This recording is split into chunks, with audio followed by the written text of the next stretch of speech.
Hello there, welcome to another episode of World of Tanks and Gainy Titan. We're here on Mountain Pass with the Charioteer, and we're attempting to fulfill the Needle contract, Stage 2.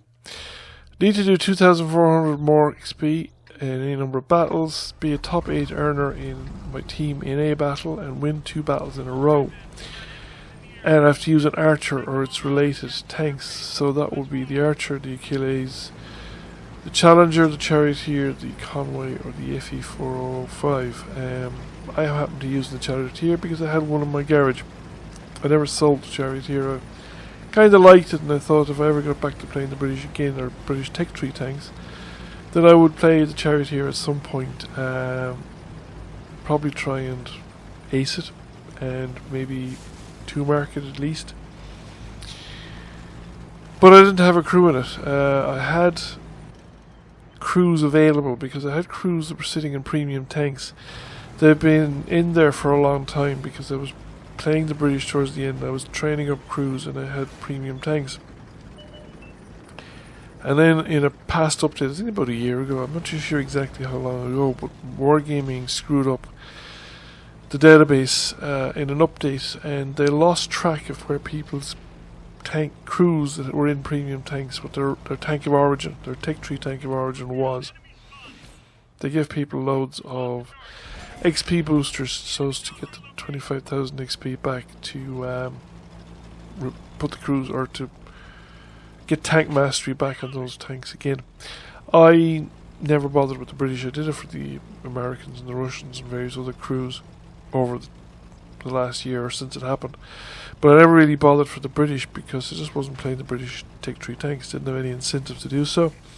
The only British tanks that I have to grind out are artillery. And I haven't done that in absolute ages. I probably will do it when I get back to doing the Americans, just because I don't have a lot of American tanks left to grind out, so I could grind out British artillery, get a daily double on it while I'm doing the Americans. This particular battle was nothing special, but one of the advantages of using a high tier tank, of course, is that an experience requirement like 2,400 experience is absolutely trivial to get, because if you get a daily double, you'll nearly get 2k experience if you do halfway decently on a tier 8 tank. And it doesn't require a lot of shots for the Charioteer to get a fire for effect.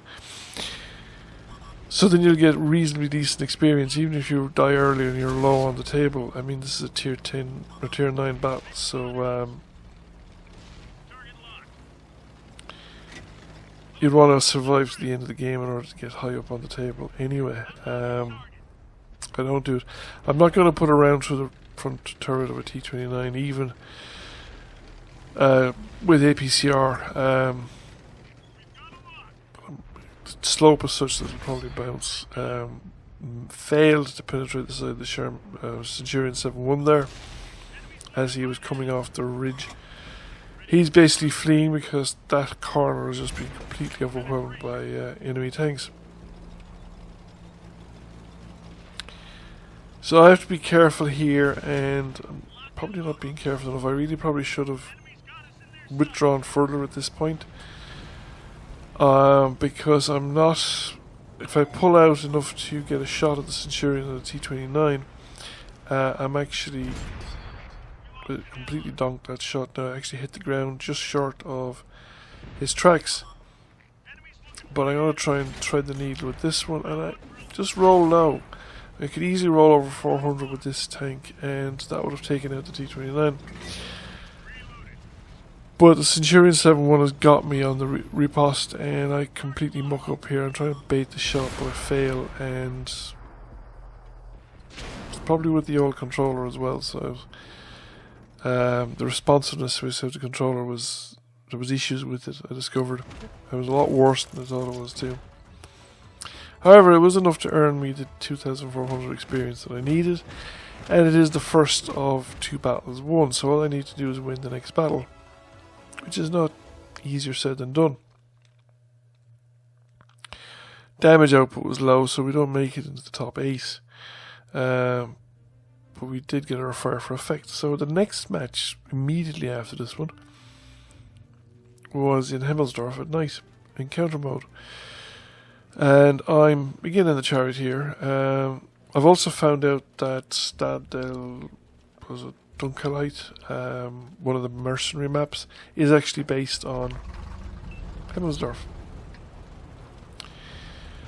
And again, it's pretty much, there's the area around the railway has lots of light, and the arches at the end of the big railway shed up there at A2, B2 are actually open. There's no rubble blocking that. There's no rubble on the western side of the buildings. The northern edge of the map is kind of more or less rubble free, although heavy tank alley is the same. And there's still rubble around the castle and stuff like that. That's still there. But essentially, it's Himmelsdorf. I myself I'm going for the cap circle with my lightly armoured Charioteer. It's not something I would have done when I was playing the Charioteer. I wouldn't have dared risked it. I didn't think I would be good enough to even attempt it. I'm still not good enough to do it well, but I think to a large extent, if you don't play outside your comfort zones, you don't improve. And I was just taking the opportunity to play outside my comfort zone a little bit. I think in a game like this, the Charioteer is probably best employed up around the cap circle. There's an enemy capping, so I just wanted to put a round into him. Removed half his health. Was using Hesh rounds. I'm not sure if I got the value out of them that I should have. In theory, they do more damage, but I didn't really notice them doing so in this game. That guy's actually hit me twice, so he took a lot of health from me. So the Charioteer is pretty fragile as well. I was waiting here for this tank to come out, the Chrysler K, but he's not taking the bait. We're all waiting for him to come out, and he's not inclined to come out. Now there's 2 tanks against 2 at the corner of the castle, and I'm not happy with 2 against 2. I've seen it go wrong too many times, and of course as soon as I change my attention, Chrysler K comes out. He takes a fair... loses close to half his health coming out. So I suppose he didn't really need me. And some of our tanks are getting more aggressive, so I thought, right, I'm going to go help the guys here at the corner. I was going to go for the wall position, but I could probably just about afford one more hit, but it's very risky. However, see the way things work out. Now the IS-3 is backing up there. He hasn't fired, I don't think. That is the outside tank that's fired. I thought I'd just get the outside tank, because when I made my move, the IS-3 made his move as well, and he just rushed out and he put a round into me.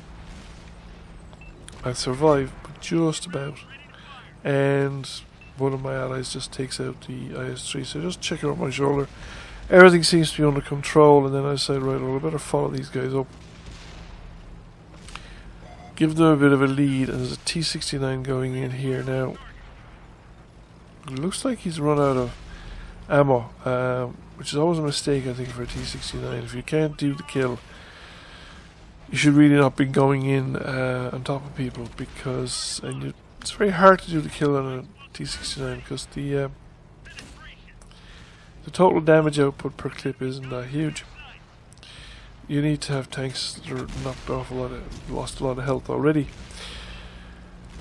So I've hit once on the T-50-41 and I've missed once, and we hit one more time, and he's got a lot of hit points left, and if he shoots me, I'm dead. If he rams into me, I'm dead. However, my allies managed to get rid of him, and that is him out of the way. There's only one remaining enemy tank. This is looking a lot better because we're going to win, so that's my second win in the row. I have 7 damaging ribbons so far, which should be enough to give me a decent enough position on the table, at least certainly in the top 8.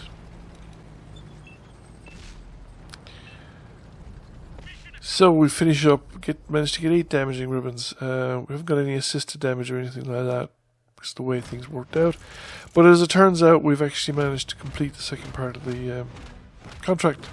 So we finish up with two battles in a row. We're in the top 8 by experience.